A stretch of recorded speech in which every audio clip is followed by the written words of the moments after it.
Fiqh ahlining majlislari yaxshi vositadir. Yaxshilikning yaxshirog'i unda oshkoradir. Jaholat zulmatlari unda yo'q bo'ladi.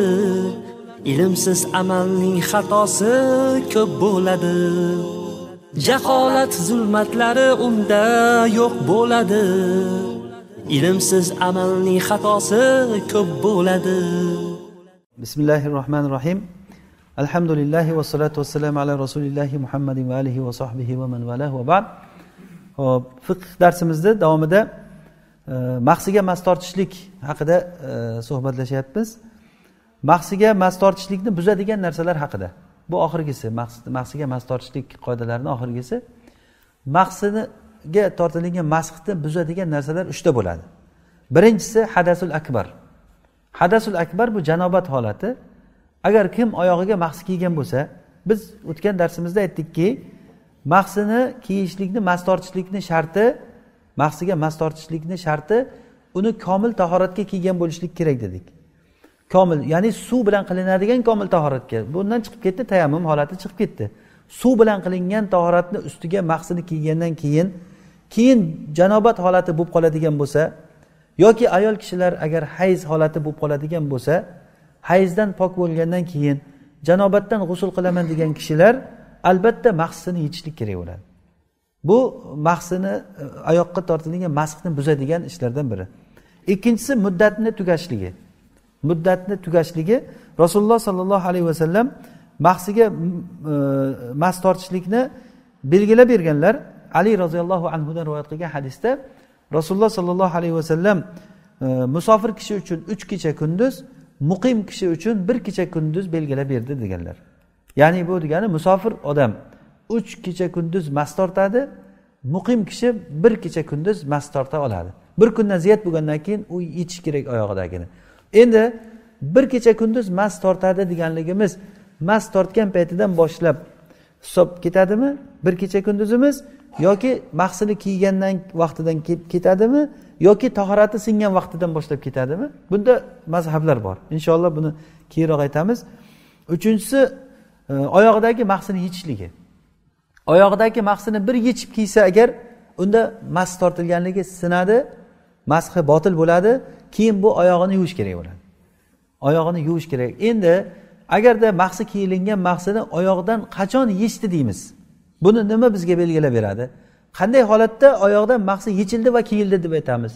Buni urf belgilaydi buni. Masalan, ba'zi bir mahsilar bor, kalishsal agar kalish kiyib yurgan paytda kalishlar tor bo'lsa, mahsini siqib kiyib olgan bo'lsa, keyin yechgan paytda haligi kalish bilan birga mahsisini ham agar mahsisi kattaroq bo'lsa, bir tovoni jilib bir chiqadi. Tovon chiqadi. Ba'zi fuqaholar aytishganki, o'sha yechdi hisobga o'tadi. Lekin bu urfda hech kim yechdi demaydi buni. Mahsini oyoqqa kiyib olgan mahsini qachon yechdi deb aytadi. O'sha urf holatida shunday qaragan paytida oyog'idagi mahsisi yechildi va kiyildi deydigan holatda bo'lsa, qanchalik darajada u ko'pincha holatda oyoq ko'rinib qoladi o'zi. Mahsini yechib qo'ydim deyiladi-da. Agar yechadigan darajada bo'lsa, bo'ldi, u mas tortganligi buziladi. Allohu a'lam. Xo'p. Uchinchi qoidasi bu hozirgi mana bu ikkinchida mahsini buzadigan narsalar 3 ta dedik. Takror aytamiz. Birinchisi nima bo'ldi? Hadasul akbar, katta hadasni kelib qolishligi. Hadas biz fiqh darsimizda boshida aytdik, hadas 2 xil bo'ladi.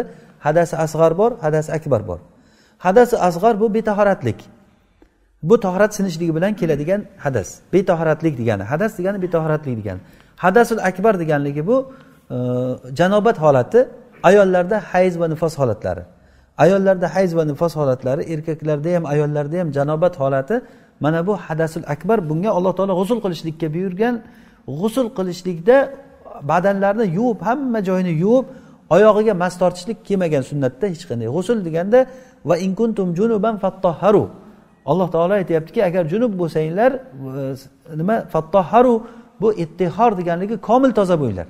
O'shandan keyin badandagi butun a'zoy badan, sochda ham birorta tukki qolmasdan, badanda biror bir tukki qolmasdan yuvishlik kerak bo'ladi. Bunda o'sha mahsini ichlarini ham yuvish kerak bo'ladi. Hech qachon birorta odamdan kelmaganki, mahsini mahkamlab boylab boshqa a'zolarni yuvib oyog'iga mas tortib qo'yganligi kelmagan bu. Ikkinchisi muddati tugashligi, uchinchisi mahsini yechishlik. Tamom. Endi o'sha ikkinchi shart haqida gapirsak agar, muddatni tugashligi, demak bu muddatni Rasululloh sollallohu alayhi vasallam hozir Ali roziyallohu anhuning hadisida belgilab berdilarki, musofir 3 kecha kunduz mas tortadi, muqim 1 kecha kunduz mas tortadi deganlar. Ana yerda mas tortadi deganliklardan chiqadiki, 1 kecha kunduzni hisobini qanday olamiz buni? 1 kecha kun, masalan, bomdod namozida men tahoratni komil qildim. Bomdod namozida komil tahorat qildim va mahs kiyib oldim.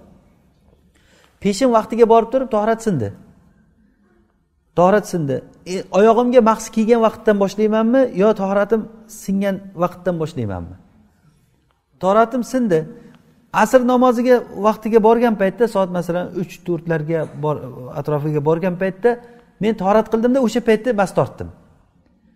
Mas tortgan paytimdan boshlaymanmi, tahoratim singan vaqtdan boshlaymanmi, 1 kecha kunduzni yoki kiygan vaqtimdan boshlaymanmi? Bunda Alloh alam musannif hafizahullohning ixtiyorlari, ya'ni bir qarashda shunga ham odam qalbi moyil bo'ladi. Chunki Rasululloh sollallohu alayhi vasallam aytayaptilar, hozir hadisga e'tibor bering, yamsahul muqimu yawman va layla. Muqim 1 kecha kunduz mas tortadi deyaptilarmi? Demak, mas tortishlik e'tibori, mas tortgan vaqtdan boshlaydi. Qachon mas tortdingiz oyog'ingizga? Masalan, tahorat ertalab bomdodda tahorat qildingiz va kechqurun xuftonni o'qidingiz o'sha tahorat bilan, oyog'ingizda mahsi bor. Shu mahsi bilan uxladingiz. Ertalab bomdod turgan paytda oyoqqa mas tortdingiz. Demak, o'sha mas tortgan paytdan boshlanadi. Mana shu mazhab bo'yicha, Hanafiy mazhabda tahorat singan paytdan boshlanadi. Bu mazhablar o'rtasidagi xilof, vallohu alam, bunda ochiq bir yechimi kelmagan shariatda. Bu xilofligicha qolaveradi.